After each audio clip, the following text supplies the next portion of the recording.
And ఇప్పుడు మా very hard working, very passionate anchor turned hero మా రవి గారిని మాట్లాడవలసిందిగా రిక్వెస్ట్ చేస్తున్నాం. Thank you, Shravanti. Thank you so much. Loving your work each and every day. Congratulations. Seeing your growth is really making me happy. వచ్చిన cinema lovers అందరికీ మా media వాళ్ళందరికీ కూడా స్పెషల్గా థ్యాంక్స్ అండి. యాంకరింగ్ చేశాను చిన్నప్పటి నుంచి సినిమాలకు రావాలి, సినిమాలో కనిపించాలి అని ఒకటే గోల్. కానీ దానికంటే ముందు యాంకర్ రవిగా మీ అందరికి ఇప్పటివరకు తెలుసు, కానీ ఇప్పటి నుంచి రవి, యాక్టర్ రవి అనిపించుకుందాం అనుకుంటున్నాను.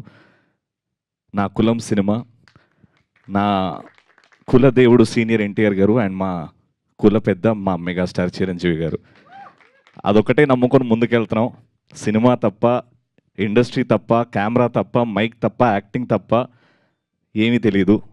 అలానే ముందుకెళ్తున్నా. యాంకరింగ్ ఆపేద్దాం, ఇంకా టీవీలో చాలా కనిపించేసాం, సినిమాలు ట్రై చేద్దాం, సినిమా ద్వారా ఎంటర్టైన్ చేద్దాం అనే ఈ జర్నీలో వింటున్నాను, సినిమాలు డైరెక్టర్లు కలుస్తున్నాను. ఫైనల్గా ఎవరో ఏదో ఎక్కడి నుంచో ఒక చిన్న రే లాగా జంపన్న గారి కాంటాక్ట్ రావడం, మీరు వస్తారా ఫ్రీ ఉంటే అని అడగడం, నేను ఆఫీస్కి వెళ్ళడం, ఆయన నా క్యారెక్టర్ చెప్పడం, 5 నిమిషాల్లో ఎస్ అని చెప్పడం, ప్రొడ్యూసర్ గారు అడ్వాన్స్ చెక్ ఇవ్వడం, ఆడిని అక్కడి వరకే గుర్తుందండి. దాని తర్వాత రెస్ట్ ఇస్ హిస్టరీ. అమేజింగ్ వచ్చింది. అంటే నేను ఇంతకాలం వెయిట్ చేసినందుకు 2017లో నా ఫస్ట్ సినిమా. దాని తర్వాత సినిమా గురించి లెక్కలు తెలుసుకున్నాక సినిమా చేద్దాం అని చెప్పేసి ఆపేసా, ఒక లెసన్ లెర్న్ట్ అని చెప్పేసి. దాని తర్వాత ఈ సినిమా చేస్తున్నప్పుడు ఒక ఎక్సైట్మెంట్, నేను ఫైనలీ బిగ్ స్క్రీన్లో కనబడుతున్నా, ఫైనలీ ఒక cinema set, finally action cut. అంటే పెద్ద సినిమాలు ఎలా అవుతాయో అలా ఆ ఎక్స్పీరియన్స్ వచ్చింది.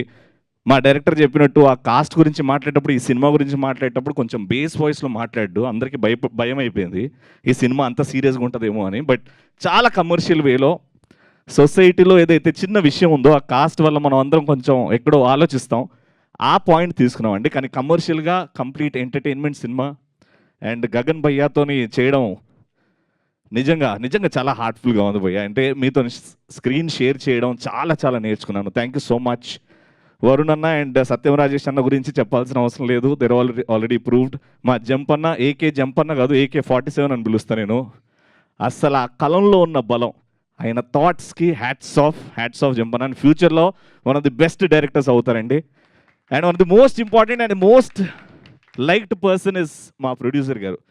సార్ నేను ఈ సినిమా చేస్తున్నాను, నాకు ఆ స్క్రిప్ట్ నచ్చింది, అన్నీ బాగున్నాయి, బట్ ఇవన్నీ పక్కన పెట్టేస్తే you are such a sweet person sir. మా ఇండస్ట్రీకి మీలాంటి ప్రొడ్యూసర్స్ రావాలి, ఉండాలి అని మనస్ఫూర్తిగా కోరుకుంటున్నాను. అండ్ ఈ సినిమా ద్వారా చాలా డబ్బులు రావాలి, ఆ డబ్బులు మళ్ళీ సినిమాలో పెట్టాలని కోరుకుంటున్నాను sir. Thank you so much. And ఎందుకో యాంకరింగ్ చేసేటప్పుడు ఎంత ఫ్రీగా ఉంటా, కానీ ఇది మాట్లాడేటప్పుడు ఎందుకో బాధ్యత, ఆ బరువు తెలుస్తుంది హార్ట్లో. ఎందుకంటే నీకు కూడా మన సినిమా చేసినప్పుడు అట్లే అయిందా? అవును, మామూలుగా కాదు. ఈ యాంకరింగ్ అంటే ఏదో మాట్లాడేస్తాం, కానీ అండి యాంకర్ రవి నుంచి యాక్టర్ రవి, ఈ జర్నీలో మీ బ్లెస్సింగ్స్ కావాలి. స్క్రీన్ సైజ్ మారింది కానీ ఎంటర్టైన్మెంట్ మాత్రం అంతే ఉంటుందండి. అదైతే ప్రామిస్ చేస్తున్నా. రవి గారు ఉంటే కొంచెం ఎంటర్టైన్మెంట్ ఉంటుంది అనుకొని ఎవరైతే థియేటర్కి వస్తారో, సినిమా చూస్తారో, వాళ్ళకి 100% నా నుంచి న్యాయం, 100% ఎంటర్టైన్మెంట్ ఇస్తా. Thank you so much for this opportunity once again, and thank you so much media. Thank you so much Ravi, so happy for you. Yes, తన